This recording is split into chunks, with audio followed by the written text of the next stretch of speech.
Assalamualaikum warahmatullahi wabarakatuh. Perkenalkan, nama saya Friska Hoiriatul, NIM 7111811073 dari kelas B. Di sini, saya akan menjelaskan langkah-langkah pengoperasian data menggunakan JSP. Di sini, saya menggunakan versi 14. Di versi 14 ini tidak ada reliability dan summary-nya, maka harus mengklik tanda plus lalu klik reliability dan summary-nya. Maka akan muncul di atas seperti ini. Kemudian, pilih menu dokumen, lalu masukkan data. Di sini datanya sudah CSV, delimited. Langkah pertama, ubah tabel skalanya menjadi scale. Di sini diubah satu-satu, jadi harus manual.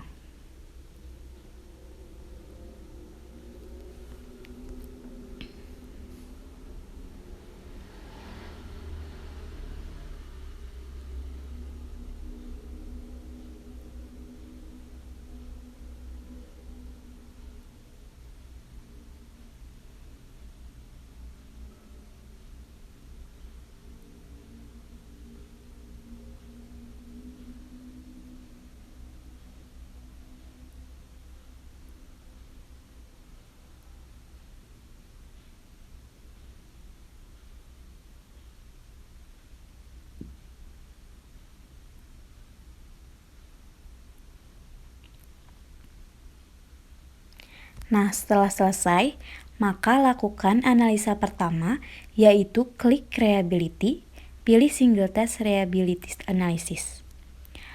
Lalu pindahkan semua item kecuali ID.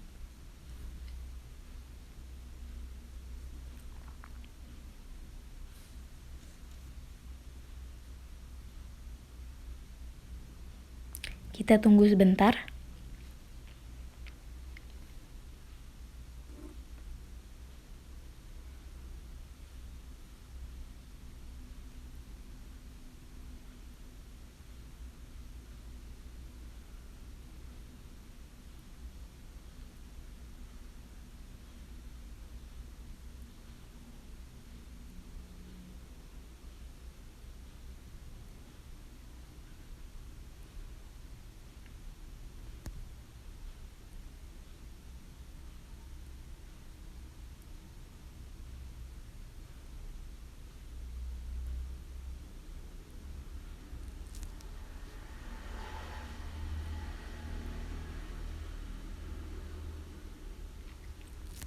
Kemudian akan muncul hasil olahan reliabilitasnya.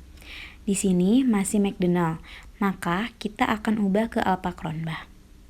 Jika ingin mengubah ke Alpha Cronbach, maka klik di bawahnya single test reliability, checklist Alpha Cronbach, dan McDonald-nya kita hilangkan.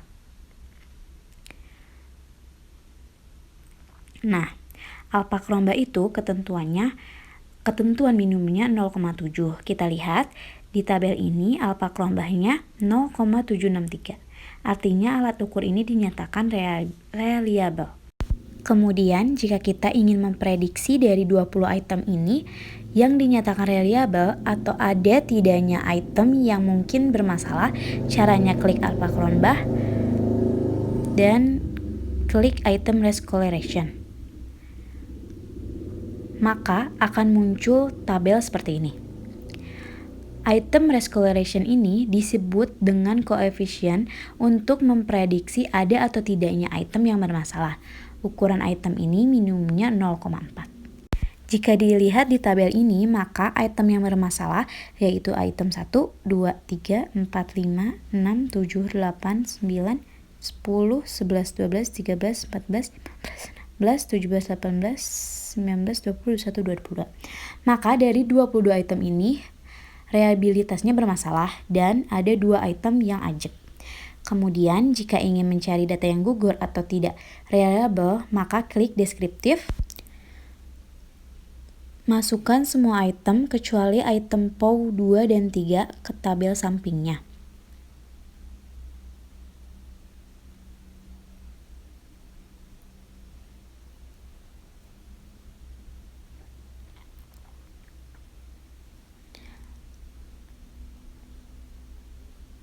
Setelah itu, kita lihat missingnya 0, maksimum minimumnya 1 dan 5.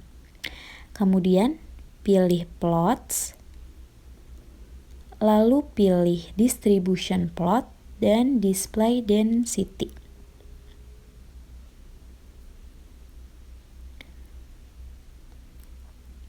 Tunggu sebentar.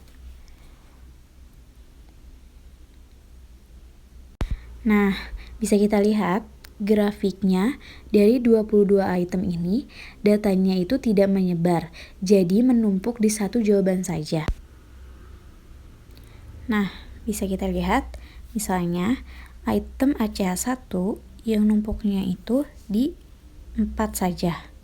Kemudian item ACH2 itu yang numpuknya di 4 dan 5.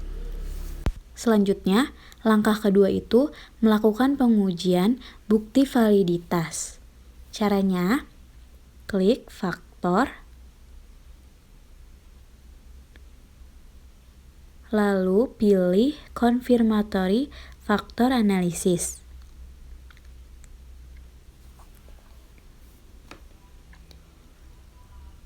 Kemudian, jika sudah, ubah tabel di sampingnya menjadi ACH, selanjutnya menjadi POW dan AFF. Lalu, masukkan data sesuai namanya.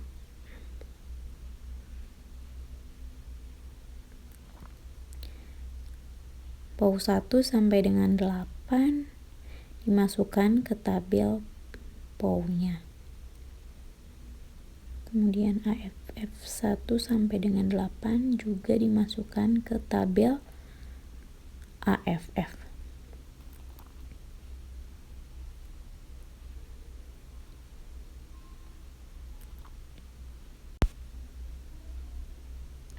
Maka akan muncul tabel model fit. Nah, model fit ini untuk melihat datanya itu fit atau tidak.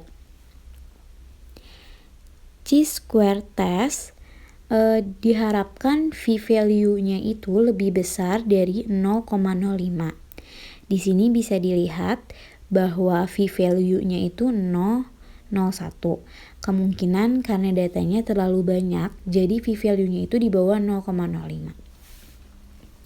Kemudian, tabel parameter estimate ini untuk melihat koefisien dari validitasnya atau kontribusi item terhadap dimensi ACH, POW, dan AFF. Setelah itu, klik additional output, pilih additional fit measure dan R-square. Lalu akan muncul tabel tambahan. Pada tabel fit index yang dibacanya itu CFI-nya. Nah, CFI-nya itu diharapkan lebih besar dari 0,95.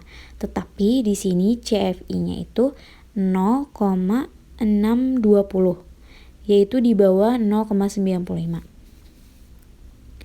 Kemudian pada tabel other fit measure yang dibacanya itu GFI. GFI-nya itu diharapkan 0,95. Tetapi di sini GFI-nya itu 0,801. Masih di bawah 0,95.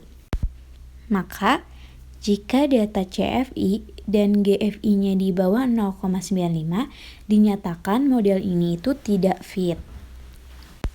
Kemudian pada tabel parameter estimate faktor loading, kita akan kembali ke lembar kerja, lalu kita klik advance, dan kita cari standarisasinya, kita klik all,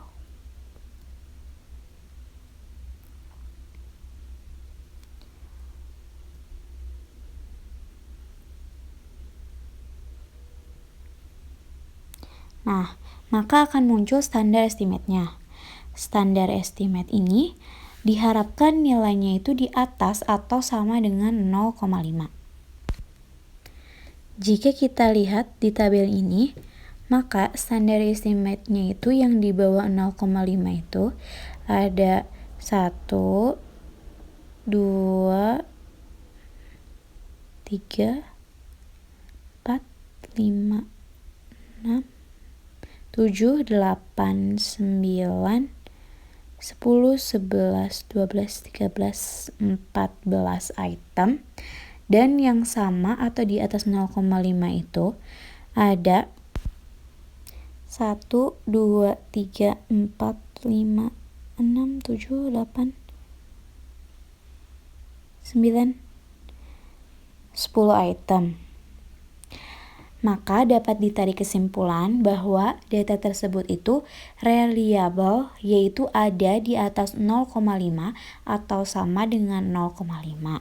Tapi banyak juga item yang kurang dari 0,5 atau yang harus direvisi sebanyak 14 item dan 10 item yang dapat digunakan. Jadi alat ukur ini tuh reliable dengan jumlah item dari 24 menjadi 10 dinyatakan reliable dan 14 item dinyatakan gugur. Sekian yang dapat saya sampaikan. Mohon maaf bila ada kesalahan dan kekurangan. Wassalamualaikum warahmatullahi wabarakatuh. Terima kasih.